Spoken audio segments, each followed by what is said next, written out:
Hey guys, welcome to Joe Ciminera Presents. I'm Joe Ciminera. We're going to make a video today on, it's called Making a Movie No Matter What Happens in the World. So if you're looking for a little motivation, this could be the video for you. Now, let's talk about all the crap that's going on this week with this, that, the third. Let me just adjust this a little bit. People running to the stores frantic, getting toilet papers. Now that's a movie right there in itself. How about a documentary on how people kill themselves when a little crisis hits the world? But there's a lot of talk about how the film business shut down.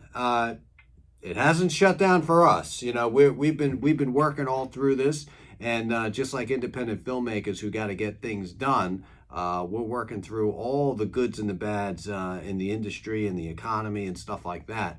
So my recommendation would be don't stop your project because of what's going on. Keep pressing, going forward. Stay focused with your film. The media has a tendency to hype up a lot of things. The film industry is still very, very, very active, especially in the independent film circle.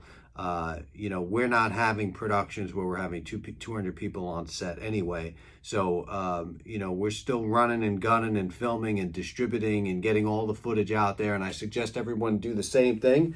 Don't be slighted by what's going on and saying to myself, I'm going to have to put my project on hold. Make some smart decisions, be creative, and take advantage of what's going on. I mean, God, you can, man, if you ever wanted to film in New York City right now, it's desolate. It's perfect. Grab that camera and get some great footage. Friends of mine in North Carolina are filmmakers as well. Their city is totally desolate. So they're on these scooters. They have those dollar scooters where you can swipe the scooter and, I don't know, you pay whatever, $1 for a 5-minute ride or whatever. They're on there with GoPros and everything else, filming the footage of New York City, getting footage of an empty city.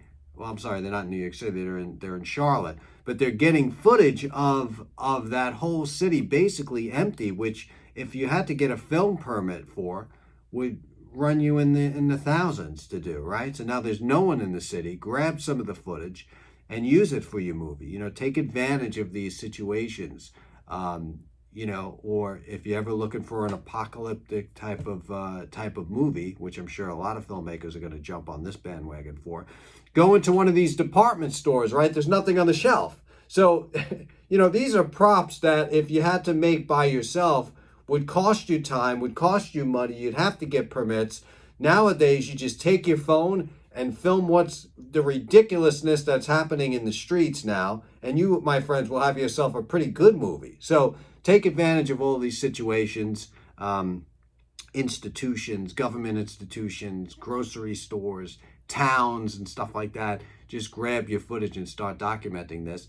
And, the smart filmmakers, right, will make a documentary of what's going on with the coronavirus, because we definitely haven't seen the last of this chaos. And it would be great if you started from the very beginning stages of this and filmed all the way through, and then a year down the road, 10 years down the road, 20 years down the road, because we're going to get through this, folks, okay? So even 30 years down the road, you're going to have created a piece of history in a bottle, or in this case, in a phone, that you could make it to your own movie and distribute it. What about how people react to an outbreak or something like this? Do a documentary where maybe you follow 3 families and you see what they're doing to barricade themselves and quarantine themselves and stuff like that. So you could get creative in the film industry, because this by no means has to be an end to filming anything. It could be the start to something great. And if you pick up that phone, you got a little bit of courage, confidence in you, and a little creativity, you, my friends, have got a movie even through these rough times. So good luck, stay safe, and make films.